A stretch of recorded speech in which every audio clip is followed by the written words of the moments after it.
Hello everyone. आज हम class 10th mathematics का चैप्टर नंबर 6 त्रिभुज के में प्रश्नावली 6.2 हल करेंगे।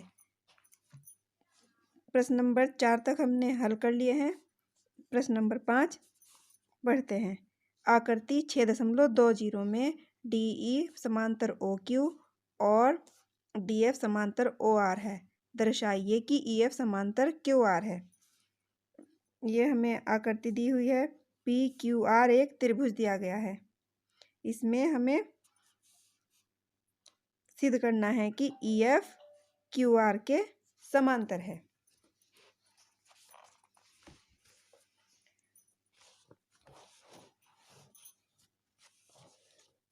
त्रिभुज PQR। सबसे पहले हम क्या लिखेंगे? दिया है।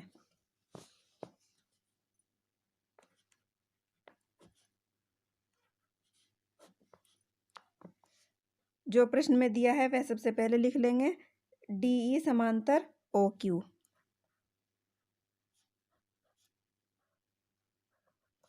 और DF समांतर OR। इसके बाद जो हमें सिद्ध करना है वह लिखेंगे। सिद्ध करना है।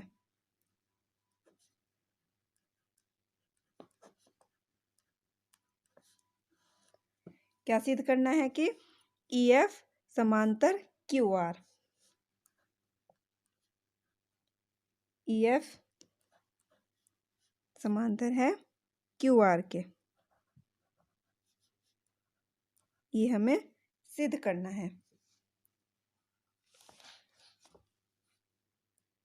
उपपत्ति।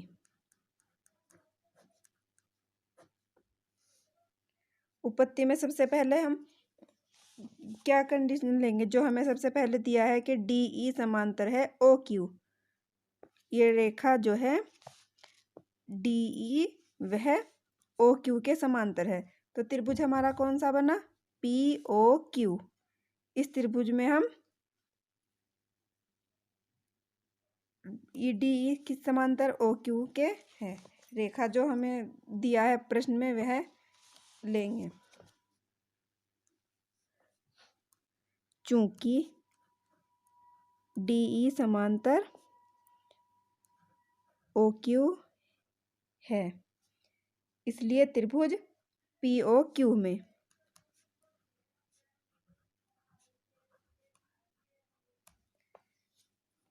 त्रिभुज POQ में हम क्या लगाएंगे? थेल्स का प्रमेय या फिर प्रमेय 6.1 के अनुसार। प्रमेय 6.1 के अनुसार जब रेखा DE OQ के समांतर है तो PE प्लस EQ किसके बराबर होगा? PD प्लस DO के बराबर होगा। PE बटा EQ बराबर PD प्लस P बटा DO। PD बटा DO। ये इसको हम समीकरण नंबर 1 मान लेते हैं। अब हम क्या लेंगे? अब हम लेंगे DF समांतर OR।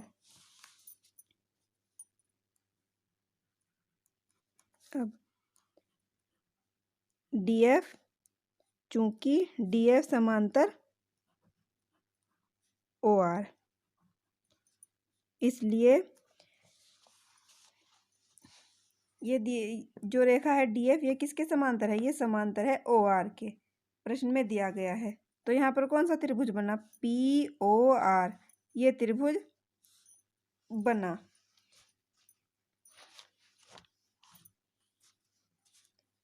त्रिभुज POR में, इसलिए त्रिभुज POR में थेल्स के प्रमेय के अनुसार या प्रमेय 6.1 के अनुसार, प्रमेय 6.1 के अनुसार प्रमेय 6.1 के अनुसार त्रिभुज पी आर में पी एफ बटे एफ आर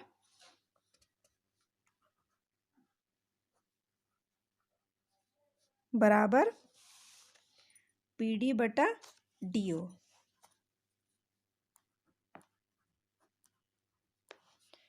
इसे हम समीकरण नंबर 2 मान लेंगे।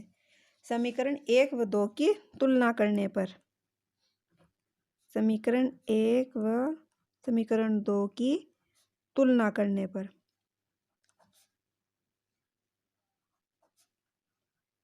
यहाँ पर तुलना करने का क्या मतलब है? समीकरण नंबर 1 पीई बटा ई क्यू किसके बराबर है? पी डी बटा डी ओ के। और समीकरण 2 में पी एफ बटे एफ आर भी पी डी बटा डी ओ के ही बराबर है। तो पी ई बटा ई क्यू और पी एफ बटे एफ आर आपस में भी बराबर होंगे। पी डी बटा डी ओ से ये कट जाएगा। तो पी ई बटा ई क्यू बराबर समीकरण 1 और 2 की तुलना करने पर पी ई बटा ई क्यू बराबर होंगे पी एफ बटा एफ आर।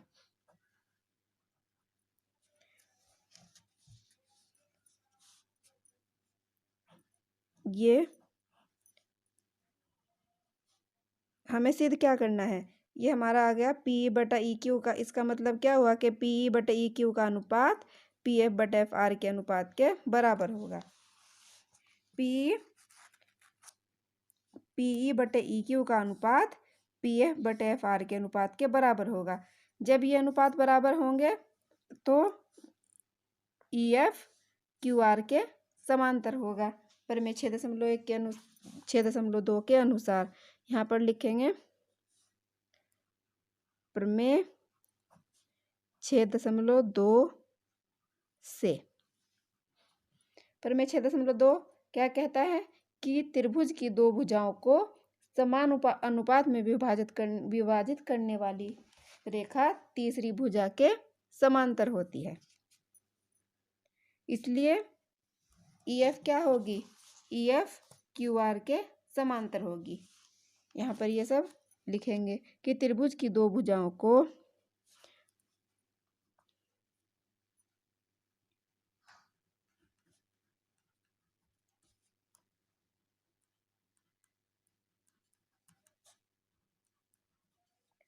समान अनुपात में विभाजित करने वाली रेखा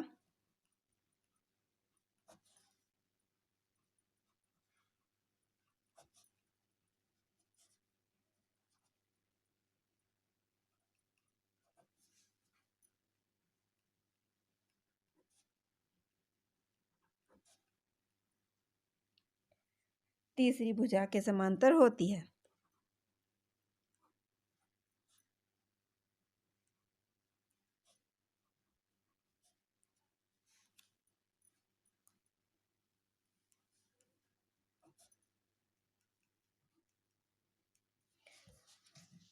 यही तो हमें सिद्ध करना था कि ई एफ क्यू आर के समांतर है। इसलिए ई एफ समांतर किसके हैं? क्यू आर के।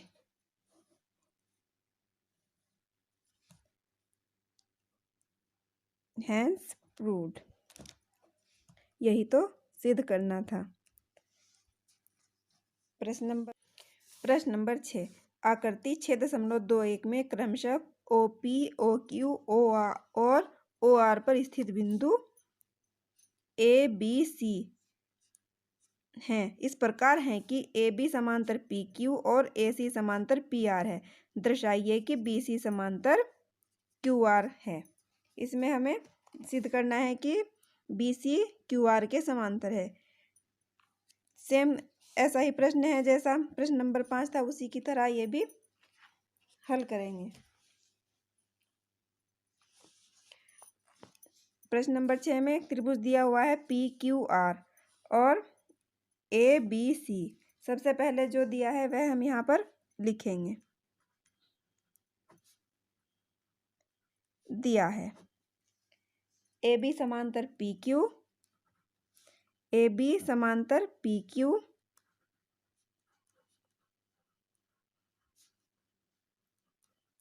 और AC समांतर PR, AC PR के समांतर है। ये हमें दिया गया है, सिद्ध करना है।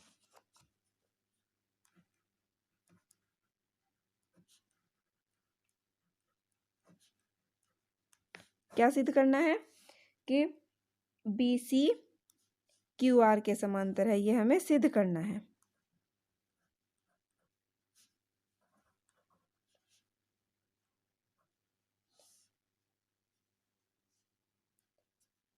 सबसे अब क्या लिखेंगे हम? उपपत्ति। जब कोई चीज सिद्ध करते हैं तो हम उसे उपपत्ति में लिखते हैं। उपपत्ति, जब AB समांतर PQ हो,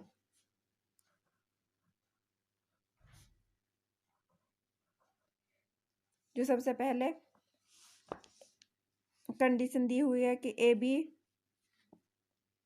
PQ के समांतर है, तो हम सब फर्स्ट स्टेप में क्या लिखेंगे कि AB जब PQ के समांतर हो तो कौन सा त्रिभुज बनेगा? AB PQ के समांतर है तो त्रिभुज POQ में, तो त्रिभुज POQ में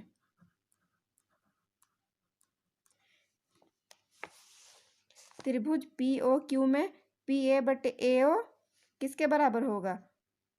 OB बटे BQ के, या OA बटे AP OB बटे BQ, इसे किसी भी प्रकार कह सकते हैं।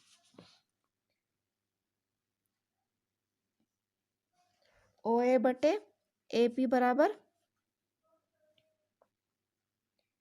यहाँ पर लिखेंगे पहले प्रमेय 6.1 के अनुसार। प्रमेय 6.1, जिसे हम थेल्स प्रमेय भी कहते हैं, के अनुसार जब AB PQ पर लंब है तो OA बटे AP बराबर किसके होगा? बराबर होगा OB बटा BQ के।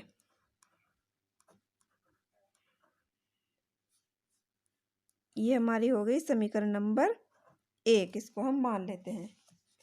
अब सेकंड, जो जब AC समांतर हो PR के,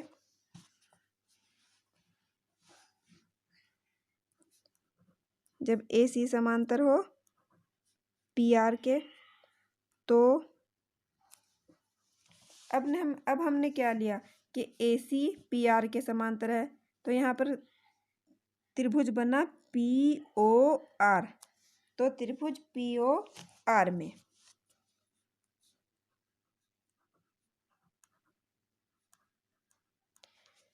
थेल्स के प्रमेय अनुसार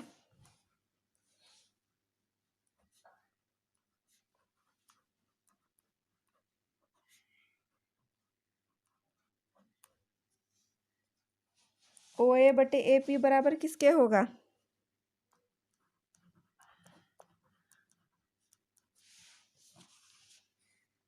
OA बटा AP बराबर होगा OC बटे CR के।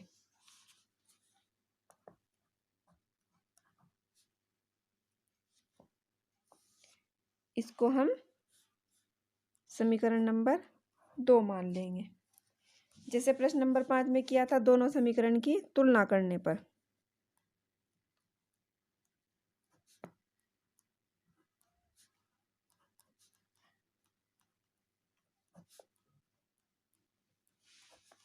जब हम दोनों समीकरण की तुलना करेंगे, OA बटे AP किसके बराबर है? OB बटा BQ के।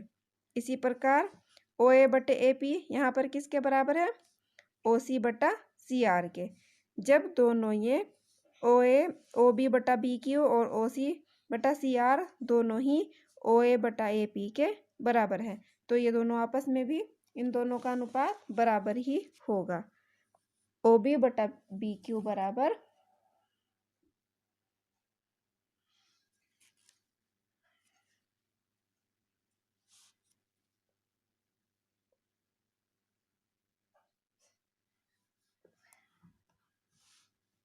OB बटा BQ किसके बराबर होगा? OC बटा CR के।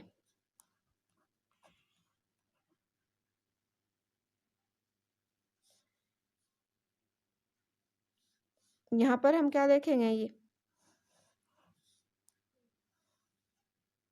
इसमें हम क्या देखेंगे कि जब OA OB बटा BQ किसके बराबर है? OC बटा CR के। तो इसका मतलब है कि BC किसके समांतर है? QR के समांतर है। प्रमेय 6.1 के अनुसार, सॉरी, प्रमेय 6.2 के अनुसार।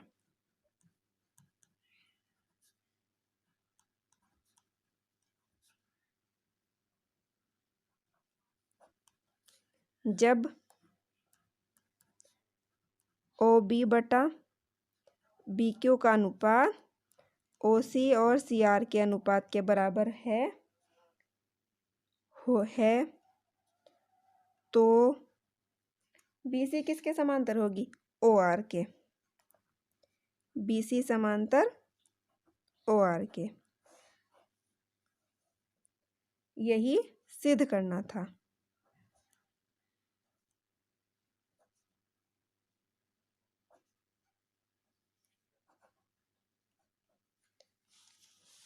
ये हमारा आंसर आ गया। प्रश्न नंबर 7, प्रमेय 6.1 का प्रयोग करते हुए सिद्ध कीजिए कि एक त्रिभुज की एक भुजा के मध्य बिंदु से होकर दूसरी भुजा के समांतर खींची गई रेखा तीसरी भुजा को समद्विभाजित करती है। याद कीजिए कि आप इसे कक्षा 9 में सिद्ध कर चुके हैं।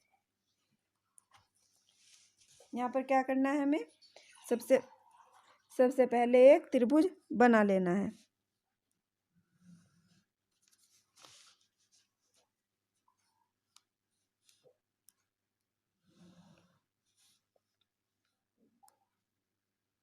ये हमने एक त्रिभुज बना लिया। माना ये त्रिभुज ABC है।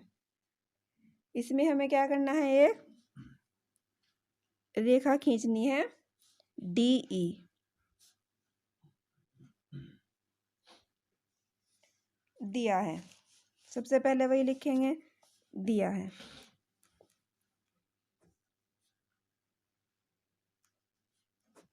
क्या दिया है कि AB का मध्य बिंदु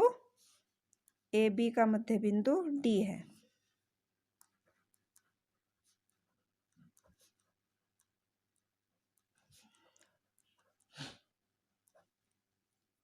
AB का मध्य बिंदु D ये प्रश्न में दिया गया है और DE BC के समांतर है।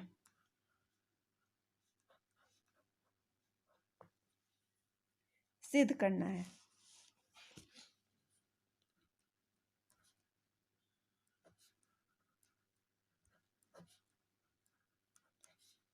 क्या सिद्ध करना है?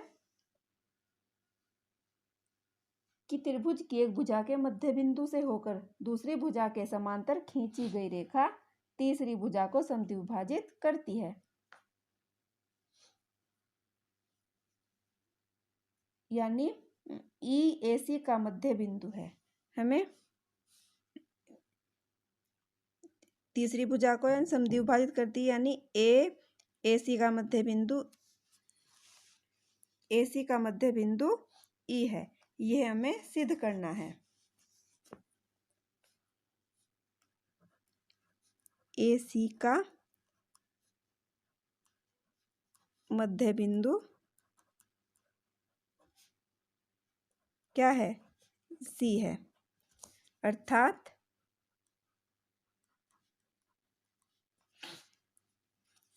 AE बराबर EC।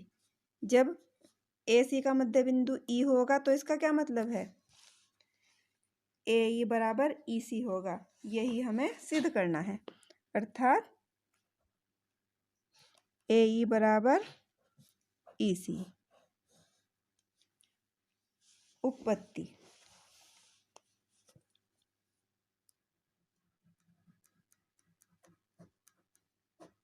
उत्पत्ति में क्या करेंगे? सबसे पहले चूंकि जो हमें दिया हुआ है, चूंकि डी ए बी का मध्य बिंदु है, इसलिए क्या होगा, ए डी बराबर डी बी। चूंकि डी ए बी का मध्य बिंदु है,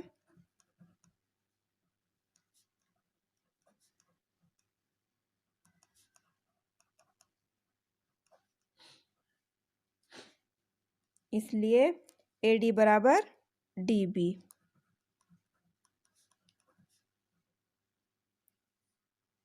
वह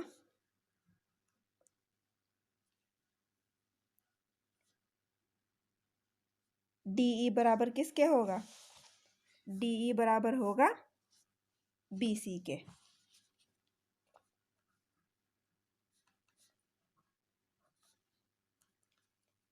तो प्रमेय 6.1 के अनुसार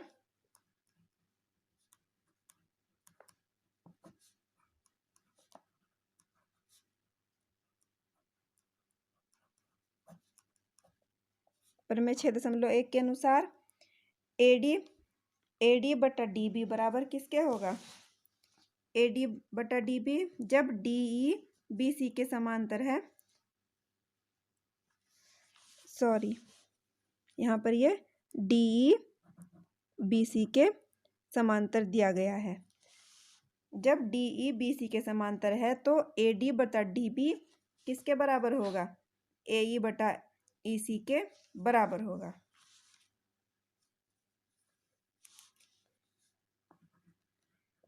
ए डी बटा डी बी किसके बराबर होगा, ए ई बटा ई सी के।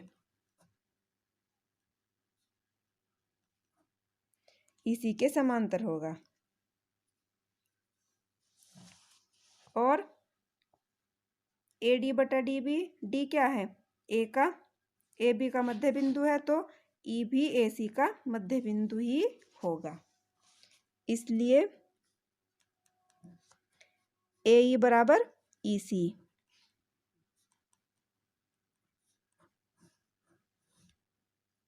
अर्थात ए ई बराबर ई सी का क्या मतलब है, अर्थात ई ए सी का मध्य बिंदु है, ई ए सी का मध्य बिंदु है, यानी ए सी को ई दो बराबर भागों में विभाजित करता है। यही हमें सिद्ध करना था।